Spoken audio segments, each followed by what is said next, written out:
Assalamualaikum warahmatullahi wabarakatuh. Shalom, selamat pagi buat kita semua. Baiklah, perkenalkan nama saya Vanis Tanggang dengan NIM H1B1 19064. Di sini saya akan menjawab beberapa pertanyaan UAS mengenai politik, lingkungan, sumber daya alam. Yang pertama yaitu jelaskan apa yang dimaksud dengan tipologi politik lingkungan. Yang kedua, politik ekologi. Tipologi politik lingkungan adalah kelompok sebagai usaha untuk memahami sumber politik, kondisi, dan menjadi suatu jaringan dari pergantian lingkungan. Politik ekologi adalah cara pandang dalam memahami persoalan hubungan antara manusia dan lingkungan. Yang kedua yaitu jelaskan yang dimaksud dengan trickle-down economy atau trickle-down effect. Trickle-down economy merupakan konsep perekonomian yang diadopsi oleh Amerika Serikat dalam rangka pembangunan ekonomi. Konsep trickle-down ekonomi adalah memberikan kelonggaran pada orang kaya atau pemilik modal yang pada akhirnya akan mendorong pertumbuhan ekonomi. Yang ketiga, jelaskan yang dimaksud dengan kutukan sumber daya alam. Kutukan sumber daya alam adalah suatu paradoks yang dikenal dalam ilmu ekonomi ketika negara-negara yang memiliki kekayaan sumber daya alam ternyata justru memiliki kesejahteraan masyarakat yang buruk, serta pertumbuhan ekonomi yang rendah dibandingkan negara-negara lainnya. Yang keempat yaitu jelaskan bagaimana hubungan oligarki politik dengan sumber daya alam di Indonesia, bisa level nasional, lokal maupun global. Oligarki merupakan bentuk kekuatan ekonomi dan struktur kekuasaan politik yang secara efektif dipegang kelompok kecil atau segelintir orang dari masyarakat kecil. Mereka adalah orang-orang, keluarga, kelompok politik, dan ekonomi yang saling berhubungan satu sama lain atas dasar kepentingan ekonomi politik.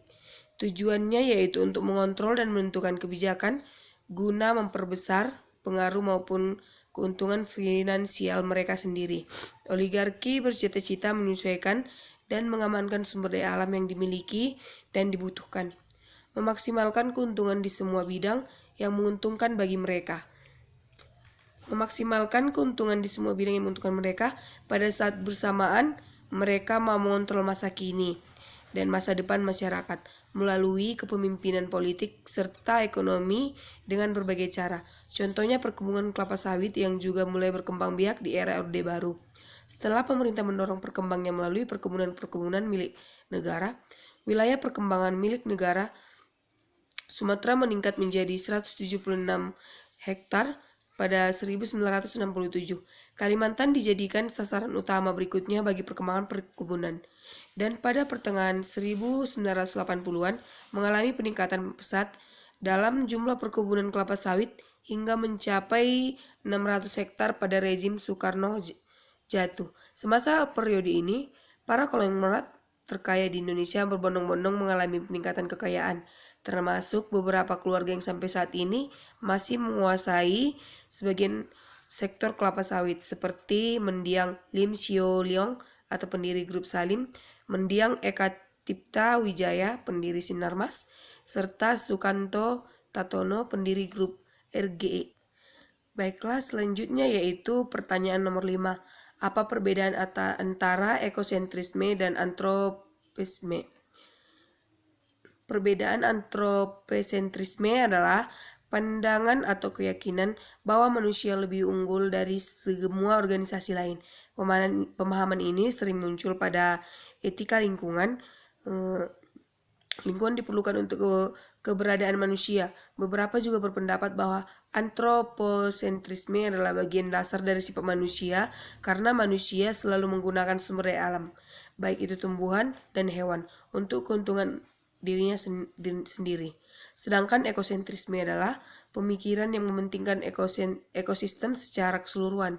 Ini menganggap komponen hidup dan komponen tak hidup sama pentingnya, terutama ketika membuat keputusan mengenai lingkungan. Yang keenam yaitu jelaskan secara singkat pemikiran Ernest tentang fragile ekosistem. Fragile ekosistem adalah ekosistem yang sudah mengalami kerusakan apabila terjadi perubahan pada salah satu unsur pembentuknya. Akan tetapi, fragil ekosistem ini sering disebut sebagai ekosistem mangrove yang dimana pada ekosistem ini terdapat sumber daya alam yang terbarukan. Baiklah, yang terakhir yaitu jelaskan bagaimana hubungan oligarki politik dan sumber daya alam di Indonesia. Oligarki merupakan bentuk kekuasaan ekonomi dan struktur kekuasaan politik yang secara efektif dipegang kelompok kecil atau segelintir orang di masyarakat. Mereka adalah orang-orang, keluarga, kelompok politik, dan ekonomi yang saling berhubungan satu sama lain atas dasar kepentingan ekonomi politik. Tujuannya yaitu untuk mengontrol dan menentukan kebijakan guna memperbesar pengaruh maupun keuntungan finansial mereka sendiri. Oligarki bercita-cita menyesuaikan dan mengamankan sumber daya alam yang dimiliki dan dibutuhkan, memaksimalkan keuntungan di semua bidang yang menguntungkan bagi mereka. Pada saat bersamaan, mereka mau mengontrol masa kini dan masa depan masyarakat melalui kepemimpinan politik serta ekonomi dengan berbagai cara. Contohnya yaitu perkebunan kelapa sawit yang mulai berkembang biak di era Orde Baru setelah pemerintah mendorong perkembangannya melalui perkebunan milik negara. Perkebunan milik negara ini, wilayah perkebunan kelapa sawit di Sumatera meningkat menjadi 170 hektar dan pada 1967 Kalimantan dijadikan sasaran utama berikutnya bagi perkembangan perkebunan dan pada pertengahan 1980-an mengalami peningkatan pesat dalam jumlah perkebunan kelapa sawit sehingga mencapai 600 hektar pada rezim Soekarno jatuh. Semasa periode ini, pada konglomerat terkaya di Indonesia berbondong-bondong mengalami peningkatan kekayaan, serta beberapa keluarga yang sampai saat ini masih menguasai sebagian besar sektor kelapa sawit, seperti mendiang Lim Siong Liong, pendiri grup Salim, mendiang Eka Tipta Wijaya, pendiri Sinarmas, dan serta Sukanto Tatono, pendiri grup RGE. Baiklah, sekian dari jawaban-jawaban pertanyaan dari UAS saya. Apabila ada kesalahan, saya mohon maaf. Sekian dan terima kasih. Selamat siang.